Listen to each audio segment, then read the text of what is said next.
Vlogs, Badong Aratelis po. Pag-uusapan natin ngayon eto po 'no, medyo maramdamin tayo ngayon kasi ramdam mo na sa salita ni VP Sara yung tindi ng pressure na 'no. Wala na pong awat yung atake sa pamilya Duterte, partikular sa kanya, hindi na po kasama asawa niya, lahat ng kapatid. Pati nga si Kitty na talagang, kung tutuusin, wala pa pong kamuwang-muwang. Parang si Kitty tuloy, inaano nila, 'no, minamadali nilang maging politiko si Kitty. Damay-damay na po lahat, buong pamilya. Ramdam mo, sa biyahe ni BP Sara papunta ng, pagdalaw kay Tatay Digong, ramdam mo sa mga sinabi niya lahat ng pressure, yung bigat, 'no? Minsan dumarating din sa'tin mga kapatid 'no, talagang ako lalo na dito sa tinatambayan kong platform, dito po sa X na kung saan nakababad lahat ng mga dilawan, kakamping, lahat ng mga intelektuwal nila, dito po ako nakikipagparagan ng utak, eh. Ramdam mo minsan na halos ako lang yung nakikita ko na nagtatanggol sa mga Duterte rito, panay kalaban lahat 'no. Minsan nabibigatan pero paano pa kaya si VP Sara 'no? Ang tindi po talaga ng pressure sa kanilang lahat. Pag-usapan po natin 'yan, ano yung mga sinabi ni Tatay Digong sa ating lahat, sa mga patuloy na lumalaban at saka ano yung, tanging nagpapatatag kay VP Sara, bakit patuloy siyang lumalaban 'no? Para saan yung paglaban niya? Kumbaga para saan ka bumabangon? Okay, pag-usapan din po natin eto po, bukod po diyan sa personal, political, lahat na po ng atake, dagdag mo pa rito yung mga yung talagang litanya po. Maski po 'tong mga legit na survey company, kinakailangan po talaga nating sagutin, 'no? Kasi gumagawa po maski po yung mga legit na mga survey company, gumagawa po sila ng paraan para po may maibala dito sa mga, kalaban nating, mainstream media, 'no. Karamihan po ng mainstream media kalaban po ng mga Duterte. Gumagawa rin po sila ng mga pa-survey, hindi natin alam, malamang ito po ay pa-survey lang sa kanila kasi siyempre, binabayaran po yung mga survey company na yan para mag-survey. Pinalalabas po na na tabla tabla po si VP Sara at si Idol Raffy Tulfo dito po sa survey na isinagawa ng Pulse Asia of all, survey na isa po sa kumbaga matagal na sa industriya. Pero kinakailangan pong ipaliwanag natin po 'yan, hindi po yung nilagay po nila ay yun na yun 'no. At iba pa pong mga balita, pero bago 'yan, kung bago ka pa lang dito sa ating channel, mag-subscribe ka na. Dahil ito lang ang tanging channel na may kinikilingan, may pinapanigan, una sa balita, huli sa impormasyon, kaya ano pang hinihintay niyo? Pindot na, okey. Panonoorin muna natin itong, mga pahayag ni VP Sara live, hindi na po siya live, mula po sa, The Hague, Netherlands. So pakinggan po natin, ipakita lang po natin 'tong, 1 minutong, interview o, pagsasalita ni VP Sara sa ating mga kababayan.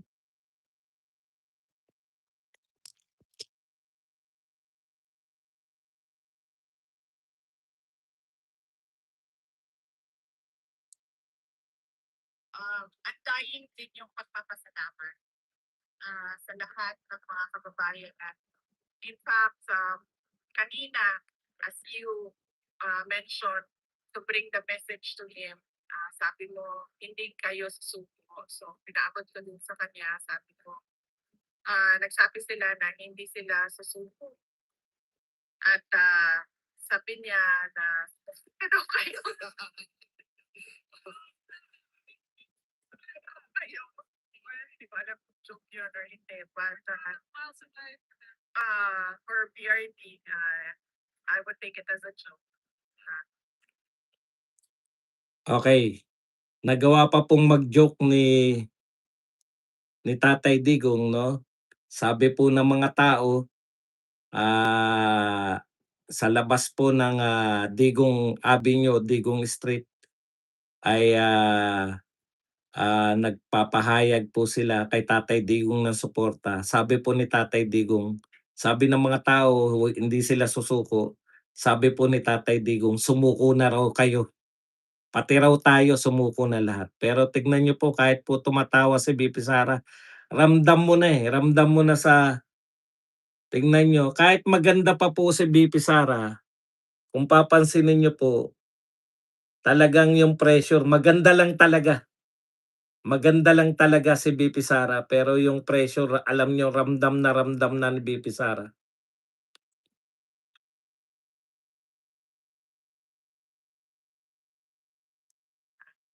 And of course, ako personally,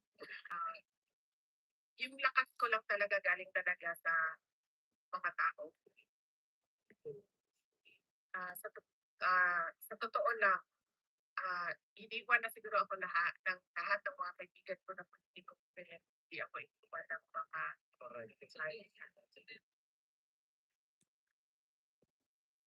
Alam niyo ramdam na ramdam ko yun, yung sinabi ni VP Sara. Yung huling sinabi ni VP Sara, ako naman, sabi ni VP Sara, iniwan na yata ako ng lahat ng kaibigan kong politiko. Pero nagpapatatag na lang sa'kin yung taong bayan. Hindi ako iniiwan ng ating mga kababayan. VP Sara, hindi ka namin iiwan. Alam mo kung bakit hindi ka namin iiwan? Hindi ka iiwan ng mga mamamayang Pilipino. Kasi kung titignan mo po, lahat po ng mga posibleng kalaban mo sa politika, lahat po ng mga posibleng kalaban mo ngayon sa politika, isa-isahin natin, Leni Robredo, Raffy Tulfo, Reysa Hontiveros, John Vic Remulla, Bamban Aquino, Kiko Pangilinan, lahat po yan. Kakampi po lahat ni Marcos. Hindi ka namin iiwan, hindi ka iiwan ng mga mamamayang Pilipino dahil ikaw lang yung nakikita naming pag-asa. Ibig sabihin, 'pag nawala yung pamilya ni Duterte, ang pagpipilian po ng mga Pilipino, 'wag po kayong sumuko. Kasi po 'pag sumuko po kayo, wala po kaming pagpipilian, lahat po 'yan. Kakampi po ni BBM, lahat po 'yan hindi po namin nakita na ngayon po ay anong tawag dun? Lahat po 'yan hindi po namin nakita na bumira kay BBM at tsaka kay Martin. Ibig sabihin, very willing po sila sa nagaganap ngayon. Wala pong binirayan ng mga, ng katiwalian sa gobyerno sa kasalukuyan. So 'pag sila po ang nanalo, yung mga binanggit ko pong pangalan, malamang ang pinakapatok diyan na posibleng mataas ang maging boto, si Raf at tsaka si Lenlen. 'Pag yan po, as usual lang kung ano po nararanasan natin ngayon. Medyo medyo nabibilaukan ako. Kuha muna tayo ng tubig para, minsan kasi mararamdaman mo na rin yung ano, yung lahat ng talagang inom muna tayo ng tubig. Nagkataon pa na naubusan na yata ako ng tubig.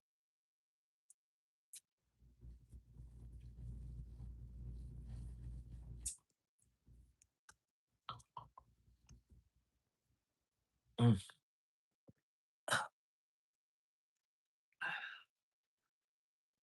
Magpapatuloy lang po 'tong hirap ng sambayan ng Pilipino 'pag sila pa rin po napupo kasi hindi po nila tuloy lang po ang pagnanakaw, tuloy lang po ang pangungutang, tuloy lang po ang pagbabaon sa Pilipinas sa kahirapan.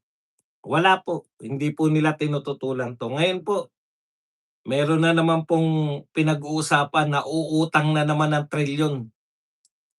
Trilyon na naman ang uutangin. Ngayong araw lang na 'to nakita natin. ang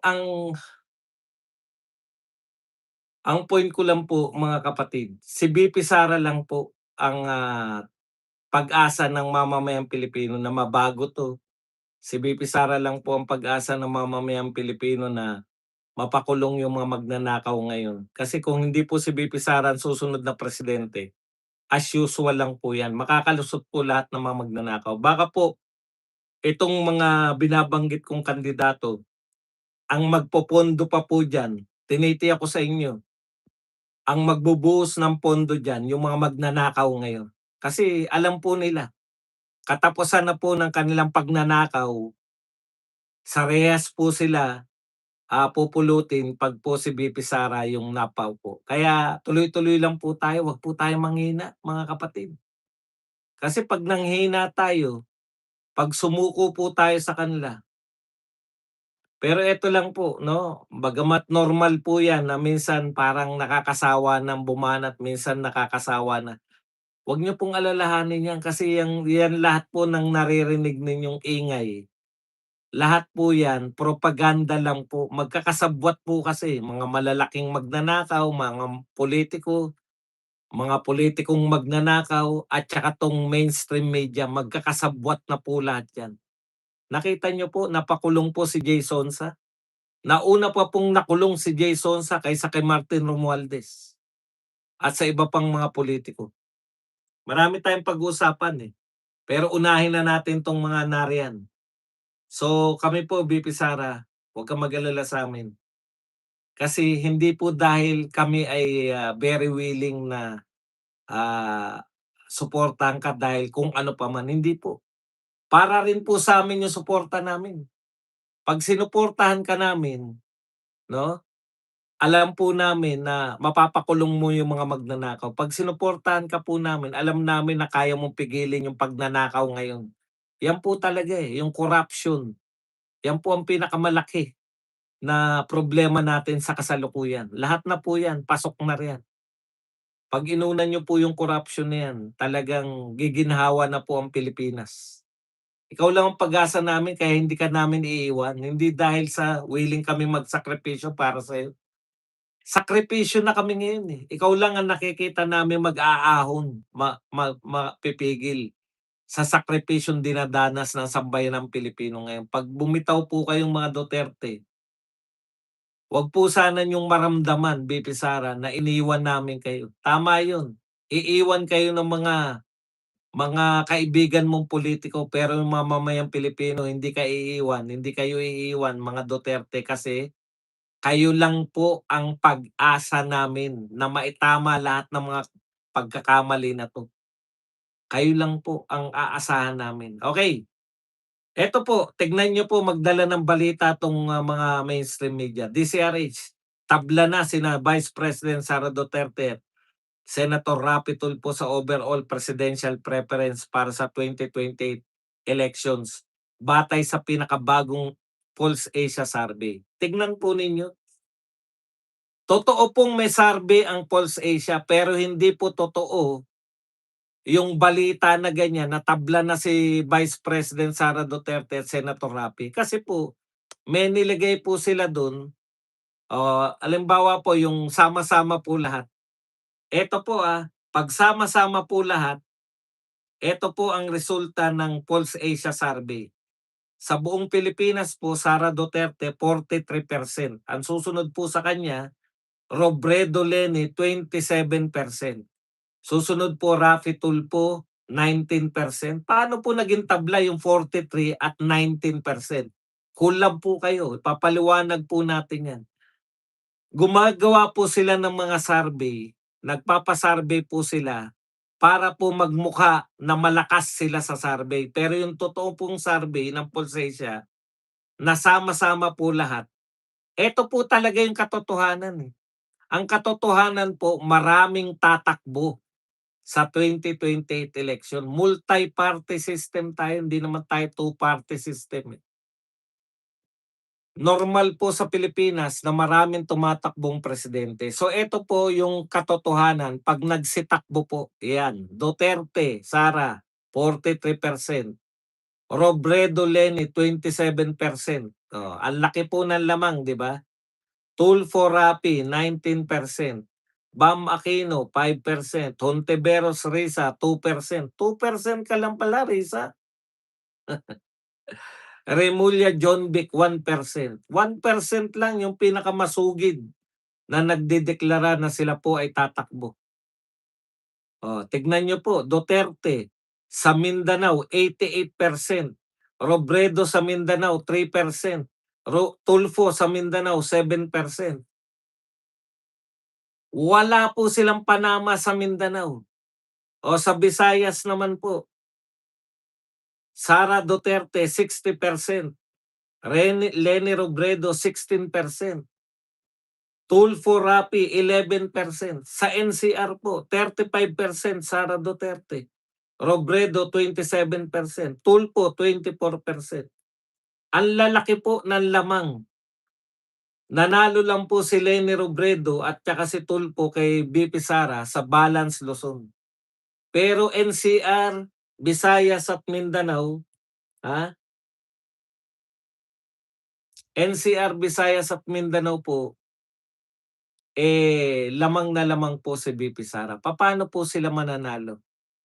Badong, ano yung binabalita ng DCRH? Pulse Asia din. Ganito po, may tanong naman po yung Pulse Asia. Ang tinatanong naman po ng Pulse Asia, kung si Raffy Tulfo at saka si Sara Duterte,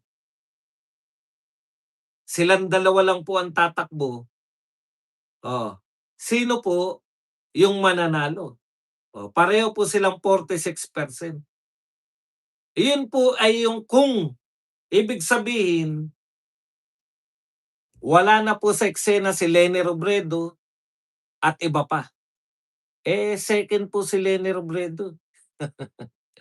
Ibig niyo sabihin, kusang bibigay si Leni Robredo para po sa pagtakbo ni Raff. Oh. Pag multi-candidate, ang layo po ng lamang ni BP Sara. Pag one-on-one, Duterte versus Tulfo, 46%. Oh. Pareho silang 46%. Yan po yung sinasabi natin na imposible. Gumagawa po sila para may maibalita, no? Gumagawa po 'tong mga survey na 'to kahit po kapani-paniwala po sila, pero may side bet po silang tanong. Kung sakaling si Raffy Tulfo at saka si BP Sara ang tatakbo, sino iboboto nyo? Silang dalawa lang ang tatakbo. Ganun po yun. Pero ang katotohanan po, yung tunay pong survey nila, ang layo po ng lamang ni BP Sara kay Leni Robredo at saka kay Raffy Tulfo.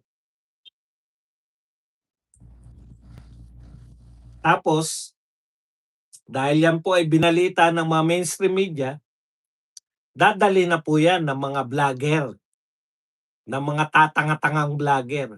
Marami po dyan tatanga-tangang vlogger kasi kung matalino bang vlogger yan, bakit nariyan pa rin sila? Kung hindi tatanga-tanga yan, mga bayaran. Okay. Yan po, ganyan po yung daloy ng lahat po magkakakampi na po sila. Pero yun nga ang sinabi ni BP Sara, ang kakampi po ni BP Sara, tayo. Hindi pa rin siya iniiwan ng taong bayan. Kaya iparamdam po natin yung suporta po natin sa mga Duterte tuloy-tuloy. Kahit po tuloy-tuloy po silang pinahihirapan ng gobyernong ito, iparamdam po natin sa kanila na tuloy-tuloy pa rin yung suporta natin sa kanila. Kasi ang hirap po ng pinagdadaanan ngayon ng pamilya Duterte. Pati mga malalapit sa kanila.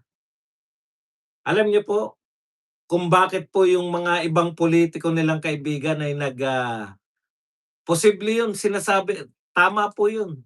Maaari pong nangyayari yung sinasabi ni BP Sara, pero alam niyo po kung bakit? Kung bakit po yung mga kaibigan nilang politiko halos magbaliktaran na? Simple lang po. Kaya po nagbabaliktaran yan. Nakita niyo naman yung ginagawa sa mga kaibigan ng mga Duterte. Pastor Quebuloy nakakulong. Harry Roque sinampahan ng katakot-takot na kaso. Si Jason Sa, nakita niyo naman po ginagawa. Bailable yung kaso, napakulong pa ng ilang araw.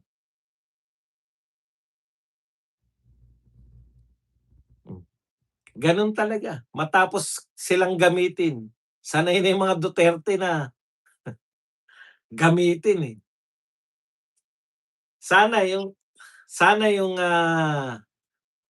gobernador ng Cebu, ginagamit lang din 'tong kasalukuyang administrasyon. Pero tandaan mo, hindi ka kilala ng mga tao. Si Duterte lang nagpanalo sa'yo. Sana pagdating ng 2028 election ma-realize mo 'yan. Kasi 'pag hindi mo na-realize 'yan,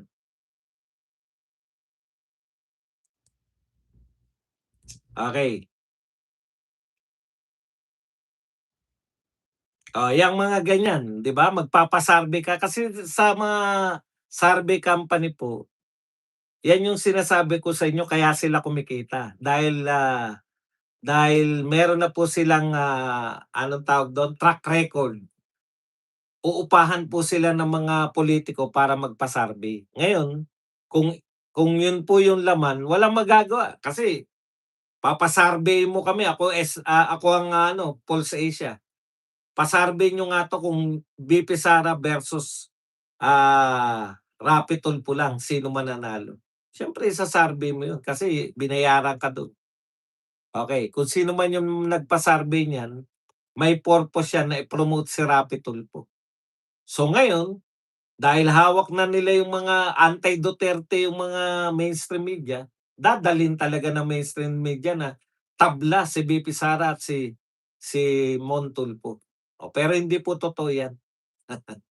Ako na po nagsasabi sa inyo, yung tanong kasi diyan kung dalawa lang silang tatakbo. Hindi naman po pupuwedeng dalawa lang silang tatakbo, eh. Okey, nag-privilege speech po si Senator Marcoleta kahapon at pinuna niyo po, sinabi niya po sa kanyang privilege speech na umaamin na nga si Martin, 'di ba? Hindi naman ganitong-ganito 'no, i-ano lang po natin yung pinakalaman. Ang parang sinasabi ni Marcoleta, may pag-amin na si Martin, eh, na hindi lang siya ang, mastermind pero kilala niya yung mastermind at kung siya ay ididiin, marami siyang idadamay. Parang ang pinakapunto sa kung kukunin po natin yung pinakapunto ni Senator Marcoleta sa kanyang speech, ang pinakapunto niya po, imbestigahan na ng Senado 'to si Martin at saka 'tong iba pa 'no, okey. Nakagyat naman pong, binanatan nito ni BRC Chairman, Blue Ribbon Committee Chairman, kagyat na pong binanatan itong pahayag na 'to ni, Marcoleta. Eto po, pakinggan na lang po natin kasi maliliit na masyado 'tong ano. Kung anong sasabihin niya. So, positive. Hindi, lagi akong pinapanatan na bakit isinipita si dating Speaker of Martin. Ililiwanagin ko lang for the nth time. Nagdalawang tweet namin siya imbita, pero hindi pwede sinasabi ni Senator Marcoleta na pilitin pa-attend. Kasi time-honored tradition, kaya nga tawag time-honored tradition, yung interparliamentary or interchamber committee.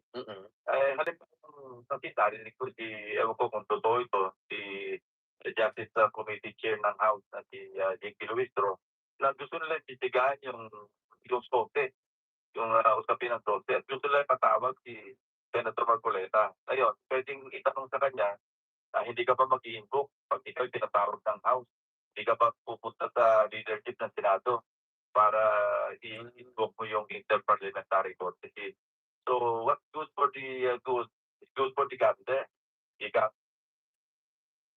Okey, eto ang ginagawa ni Lacson, pamemeloso po at saka panghuhula. Una, sabi niya, reaksyon niya po kay Marcoleta na dapat imbestigahan na uli, buksan na uli yung, flood control kasi nagsasalita na si Martin. Bakit hindi mo i-try?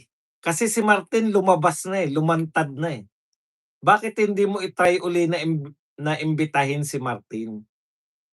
Yun yung sinasabi na lagi niyang sinasabi, interparliamentary courtesy. Lumantad na si Martin, eh. Ang pahiwatig ni Martin, nilalaglag siya. "Wag niyo akong gawing, scapegoat," 'di ba? "Wag niyo akong gawing" meron pang sinabi si Martin, very willing siyang magbulgar ng kanyang nalalaman. Yun yung sinasabi ni Marcoleta. Very willing siyang mandamay. Bakit ayaw niyong imbitahin? So, sinasabi kaagad ni Lacson, interparliamentary. Okay, given. Sige. Given po na kaya po hindi niyo sila iniimbestiga, kaya po hindi niyo pinapatawag si Martin Romualdez dahil sa interparliamentary. Given. Okay po kami riyan. Saludo po kami. Ginagalang niyo yung, tradisyon ninyo. Wag mo nang tanungin kung, 'pag inimbitahan ba si Marcoleta, hindi siya dadalo sa Kongreso. Kasi hula mo lang 'yan, na hindi dadalo, eh. Hindi ka naman manghuhula, eh. Okay, eto ang tanong ko sa'yo, Senator Lacson. Ibig sabihin very willing ka. Ang humahadlang lang sa'yo yung interparliamentary. May interparliamentary ba kay Singson? Very willing po si Chavit Singson na pumunta diyan sa inyo. Inimbitahan mo siya, nagbigay ka ng kondisyon. Nung inimbitahan mo si Chavit Singson, ginawa niya naman, bigla mong kinancel. Tanong ko uli, yung 18 Marines po ba, meron po ba silang interparliamentary courtesy? Wala. Pwedeng imbitahin ng Senado anytime ba dong? Pwede. Hindi naman sila mga congressman. So bakit ayaw mong imbitahin yung mga 18 Marines? Si Bersamin na paulit-ulit na sinasabi na, yung nakakabatang Bersamin, si Amina Pangandaman na nababanggit na pati dun sa Supreme Court na walang kinalaman daw si BBM sa pagre-release ng mga saro. Si Amina Pangandaman lang yung may kinalaman. Bakit meron ba silang interparliamentary courtesy? Wala naman silang interparliamentary courtesy, 'di ba? Pwede mo silang imbitahin. Ang problema, paano mo iimbitahin wala ka namang kino-conduct na hearing? Yan yung problema sa'yo, Pampilo Lacson, eh. Lahat ng tao gusto ng lahat ng tao malaman kung sino mastermind. Wala naman nag-iimbestiga, wala ng ICI. Kita mo si Boying Rimulya, ombudsman, sabi ang batayan daw ayon kay Mike Defensor. Ang batayan daw po nung kaso, ikinaso kay Martin Romualdez na naging dahilan para i-freeze yung kanyang mga asset, yun pong testimonya ng ilan sa mga 18 soldiers. Bakit ayaw mo silang imbitahin? Hindi naman sila interparliamentary courtesy, wala pong long tradition na sinasabi mo. Bersamin, sino pa, Olaybar, at saka yung mga iba pa, bukod sa Diskaya, meron pa pong mga contractor na tinatawag. Bakit hindi mo po sila imbestigahan? Kasi congressman. Di yung mga tauhan nila. Ang may courtesy lang naman yung mga congressman. Yung mga sinasabing kanilang pag-aari ng mga kumpanya Halimbawa, itong kinakanta ngayon ni Libiste, si Congressman, sino yan? Yung kasama raw ni Recto sa Modus, Garjola. Imbitahan nyo yung sino yung mga kontraktor ni Garjola. Kung si Garjola hindi mo maimbita dahil sa sinasabi mo ulit na interparliamentary courtesy, hindi mo maimbita si Garjola, imbitahin mo yung mga kontraktor ni Garjola.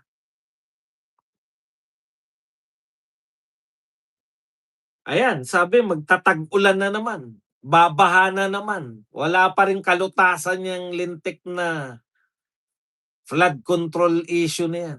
Kasi inuna ninyo yung impeachment kay BP Sara. Ano ba katwiran na nag-impeach kay BP Sara? Hindi po natin pwedeng iwan yung accountability. Accountability, wala po bang accountability yung mga magnanakaw ng flood control? Hindi ko sinabing i-impeach nyo sila. Imbestigahan. Ayaw nyong imbestigahan. Diyan, ikaw, Tredon, ikaw dapat nag-iimbestiga niyan, kayo ni Chua. Chua at Tredon. Napaka-busy nyo pagdating sa impeachment. Dito, wala kayong kabalak-balak. Ano sinasabi nyong accountability? Namimili, selective yung accountability ninyo. Sagutin po natin isa-isa yung mga banat na mga to. Okay, ito po si Shell Jokno. Mga ano to, yung mga hallelujah, amen. Mga bait-baitang mga tao. Sabi ni Shell Jokno, hindi hiwalay ang impeachment sa usapin ng gutom, mababang sahod at mahal na bilihin. Kapag may korupsyon, taong bayan na nagbabayad. Hindi raw po hiwalay ang impeachment sa usapin ng gutom. Tanong, Jokno, ang dahilan ba ng kagutuman ng Pilipinas si BP Sara? Ang dahilan ba ng mababang sahod si BP Sara? Ang dahilan ba ng mahal na bilihin si BP Sara? Di po ba? Bakit hindi nyo man lang tangkaing i-impeach yung mga dahilan ng mga sinasabi nyong gutom, mababang sahod, at mahal na bilihin? Bakit yung walang kinalaman sa gutom, mababang sahod, at mahal na bilihin, at korupsyon, yun ang nililitis nyo? Imbento nyo lang eh. Ngayon, 6.7 kayo ng 6.7. Nagsalita na po yung asawa ni BP Sara. Yan ay fake news. Yang 6.7 billion, fake news, kasinungalingan, marites at chismis. Ngayon, sagutin niyo yan. Fake news, fake, lie, blatant lie, and chismis o marites. Sumagot na. Paano nyo ngayon patutunayan na meron 6.7 billion transaksyon? Tapos patutunayan nyo pa na yung transaksyon na yan ay billion po ang naging resulta na pera. Isa pa, bakit hindi nyo raw binibigyan ng kopya? Napaka-unfair nyo naman bumanat. Banat kayo ng banat ayon sa AMLAC, ayon sa AMLAC. Bakit ayaw nyo bigyan yung kampo ni BP Sara? Bakit ayaw nyo bigyan yung kampo ng asawa ni BP Sara? Dinadamay ninyo. Dinadamay ninyo yung asawa ni BP Sara. Pinagbibintangan nyo na may 6.7 billion na transaksyon. Bakit ayaw nyo bigyan ng kopya? Yan ba ang inyong tawag sa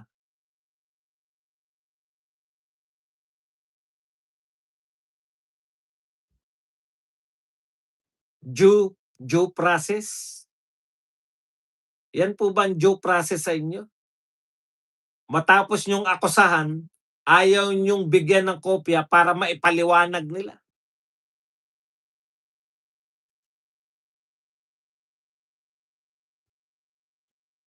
Sinagot na rin nila kahit hindi niyo binibigyan ng kopya. Nakihanap na naghanap-hanap na lang kung saan-saan.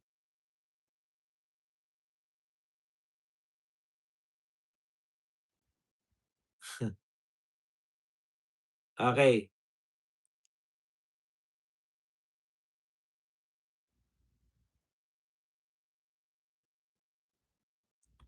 Basahin pa po natin yung kanilang mga ibang argumento.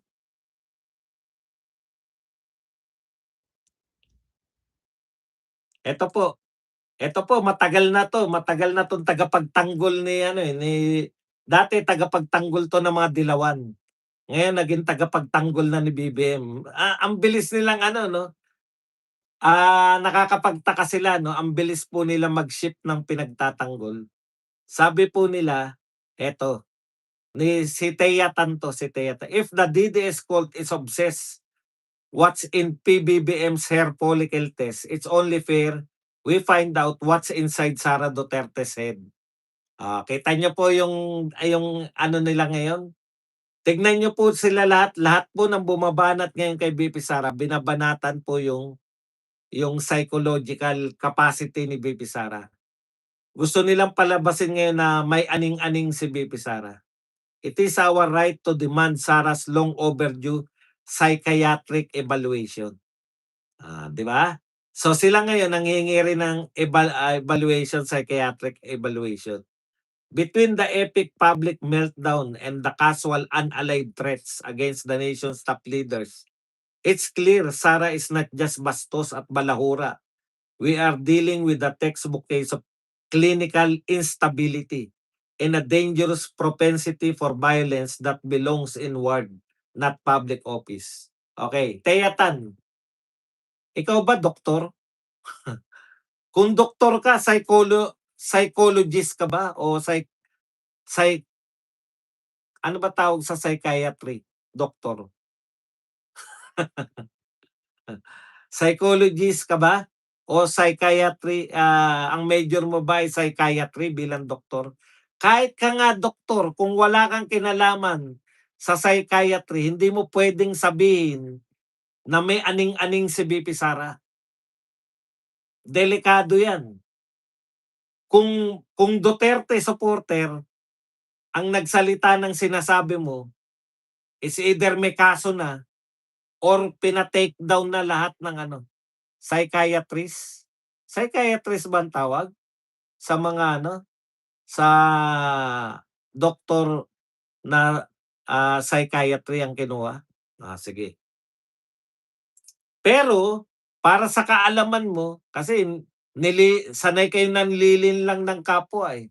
Okay lang yan kung ipopos mo lang yan sa mga loyalista, dilawan kakamping, pero pag pinost nyo sa publiko, alam po ng mga tao, matagal na pong naghahamon si VP Sara. 2 test sa kanya, kay BBM 1 test lang. Kay VP Sara, very willing siya, magpapa-psychiatric test siya, at the same time hair follicle test. Siyempre, si BBM po, magpa-hair follicle test naman. 2 nga kay VP Sara hamon niya. Hindi mo ba nabalitaan yun, Tea Tan? Kung hindi mo yan nabalitaan, it's about time na magbasa ka ng totoong mga balita.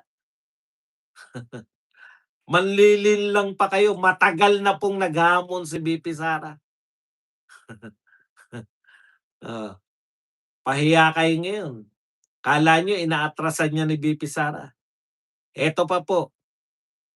Lagi pong binabanggit pinantatakot po. Pag nanalo si VP Sara, palalayain si Bong Revilla.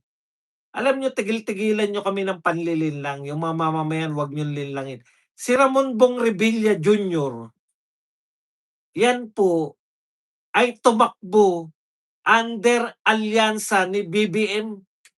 Kapartido po yan ni Martin Romualdez. Never po yan naging Duterte. Grabe naman. Porket nakakulong dahil sa pagnanakaw o kung ano man ang kaso niya, Duterte na. Kasama ba sa Duterte niyan?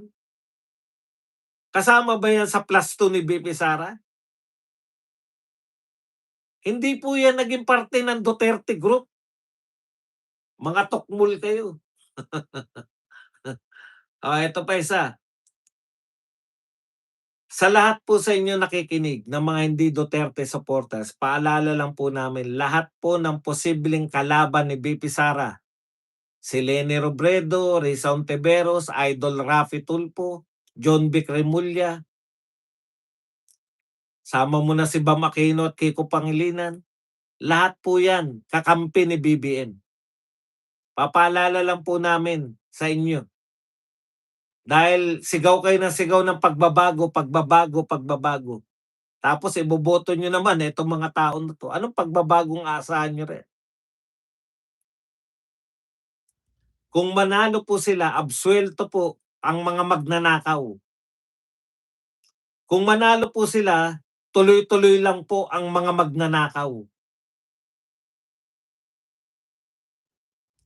Si VP Sara lang ang naninindigan ngayon laban kay BBM at kay Martin Romualdez. Kaya po dinadamay po yung kanyang buong pamilya. Pati mga kaibigan, pati malalapit sa kanila, damay-damay po. Ito po mga nagkukunwari na anti-corruption sila, hindi po man lang nila iniimbestigahan yung flood control program, flood control na pagnanakaw sa flood control. Yan po ang katotohanan. Salita ng salita na kami anti-corruption. Anti-corruption crusader sila Laila de Lima, Shell Jokno, Tabingi, Redon, etc. Tanong, kailan po nila gusto pa lang kailan sila nagpahayag na gusto nilang imbestigahan si Martin at ang mga kapwa nila congressman na mga contractor?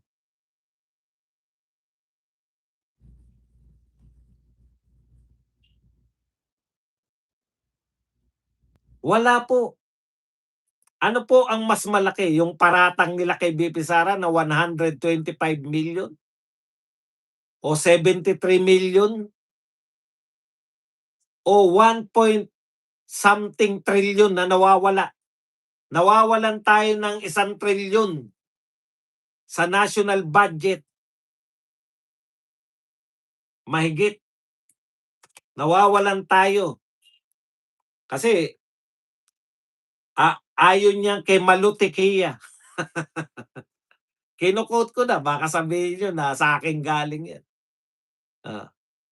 Wala silang interes hanapin. Wala silang interes na imbestigahan. Mga ninakaw sa flood control, daan-daang bilyon, kulang-kulang pong 1 trilyon sa flood control lang. Wala po silang interes na hanapin. Wala po silang interes na imbestigahan. Pero kay VP Sara, na nagamit naman, hindi ninakaw. Ang akusasyon, may transaksyon yung asawa mo. Nakipag-transaksyon ng bilyon-bilyon. Yun na yung kaso nyo. Puta, demanda nyo na rin lahat na may-ari ng SM, yung mga anak ni Henry C. Si Ramon Ang, mga bilyonaryo yan, malamang bilyon ng transaksyon. Kailan pa naging bawal ang bilyong transaksyon? Magbibilyon talaga yan kung sisimula, kung 2 dekada, 20 years, negosyante ka, bilyon talaga yan. Transaction Mga manlilin lang, nililin lang yung tao. Yung mga supporters ninyo, na ganito itsura, ay, may bilyon pala. May bilyon palang transaksyon. Bakit wala yan sa salin? Ang nilalagay po sa salin, yung yaman mo.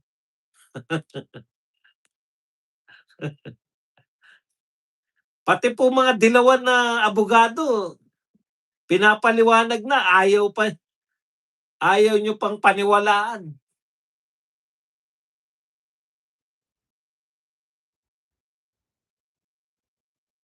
Ay nako. Yan lang po ang ating topic. Pwede na kayong magtanong, magbigay ng reaksyon at higit sa lahat, pwede po kayong magpakape. Likes and share din po ang gawin natin para po tayo dumami.